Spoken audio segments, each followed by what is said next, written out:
High everyone, जोरले फेरि पनि स्वागत छ हजुरहरूलाई आजको मिनी भ्लगमा। र आशा छ सबैजना सन्चै हुनुहुन्छ होला। म पनि एकदमै ठिकै छु। मैले चाहिँ यो लामो समयपछि चाहिँ भ्लग स्टार्ट गरेँ, मिनी भ्लग, किनभने अलिकता समय नमिलेको कारणले चाहिँ मलाई अलिकता टाइम लाग्यो। अनि आज चाहिँ होली थियो नि त, त्यही भएको कारणले बहिनीहरूसँग अनि भाइसँग चाहिँ होली विशेष कतै घुम्न गएको थियौँ। अनि ताराकसे भन्ने ठाउँमा चाहिँ गएको थियौँ कि हामी घुम्नको लागि। अनि त्यहाँ जाँदै चाहिँ कति राम्रो लालीगुराँसहरू फुलिरहेको पनि हामीले देख्न सकेका थियौँ। कति राम्रो फुलिरहेको रहेछ। ठिक्क यो लालीगुराँस फुल्ने चाहिँ सिजनमा चाहिँ हामी ठ्याक्कै त्यतै फुल्नेतिर नै पुगेका थियौँ। घरभन्दा लगभग 2 घन्टा जति हिँडेर चाहिँ हामी पुगेका थियौँ। अनि सँगै मेरो भदैनीहरूसँग अनि गएको थियौँ है। अलिकति यो देख्नुहुन्छ, यो चाहिँ मेरो गाउँ हो। हामी चाहिँ गाउँभन्दा यति धेरै माथि पुगेका थियौँ कि है। अनि त्यही ठाउँमा चाहिँ एउटा मन्दिर पनि छ है, त्यो मन्दिरमा चाहिँ हामी बस्ने पनि अनि गुफा पनि हेर्ने भनेर चाहिँ हामी गएका थियौँ। मन्दिर पनि भित्र कस्तो छ त भनेर चाहिँ गएको थिएन नि त, त्यही भएर जाँदा चाहिँ बसेर हेरौँ भन्ने कुरा भयो। त्यही भएको कारणले हामी चाहिँ अब चाहिँ मन्दिरभित्र जान्छौँ है। गेट चाहिँ त्यसरी निहुरेर जानुपर्ने रहेछ। अनि भित्र चाहिँ कति धेरै लामो सिडीहरू देख्यौँ। अनि त्यसपछि घन्टी नजिकै शिवजीको मूर्ति पनि रहेछ। अनि नजिक कस्तो अनौठो खालको ढुङ्गाहरू पनि हामीले देख्न सक्यौँ है। अनि कस्तो घन्टीहरू पनि बिचमा राख्नु भएको रहेछ।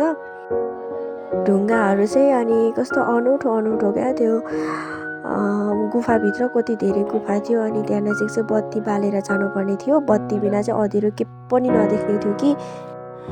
हामीले चाहिँ अरू बेला देखिरहेको ढुङ्गाहरू भन्दा चाहिँ अलिकता फाल्टो ढुङ्गाहरू चाहिँ हामीले देखेका थियौँ। भित्र चाहिँ बत्ती बालेर चाहिँ हामीले यो सबै हेरेको हो। अनि बत्ती नबाली चाहिँ के पनि देखिँदैन रहेछ कि। हेर्नुहोस् न कस्तो अर्कै प्रकारको ढुङ्गाहरू थियो कि। यसलाई चाहिँ पहिला चाहिँ यो ठाउँमा चाहिँ झाँक्री बस्छ भन्ने सुनेको थिएँ। यसलाई चाहिँ झाँक्री ओडार पनि भनिँदो रहेछ कि। त्यही हामी घुम्न जाने नजिकै हामी गुफा पनि जाऊँ न त भनेर हामी सबैजना गएका थियौँ।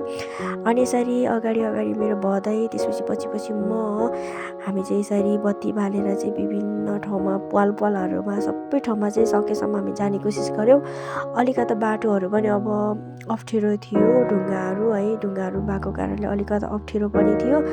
अनि त्यसपछि म र भदै चाहिँ अलिकता मास्लो स्टेप पनि गएर चाहिँ सबै यो ढुङ्गाहरू पनि हामीले हेऱ्यौँ। कस्तो अनौठो खालको ढुङ्गाहरू चाहिँ धेरै नै थियो।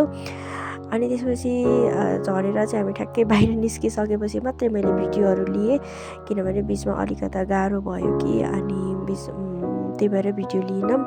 बाहिर निस्किसकेपछि चाहिँ 2जना भदैनीहरू चाहिँ अघि निस्किसकेको थियो। त्यसपछि हामी गुफाबाट निस्क्यौँ बाहिर। अनि चाहिँ हामी बाहिर चाहिँ निस्किँदैछौँ, नानी नाच्दै है, के साह्रो नक्कली हो। अनि त्यसपछि हामी मासतिर उकालो बढ्दैछौँ। यहाँ चाहिँ नानीको लेस खुस्केर उसको दादाले बाँधिँदैछ।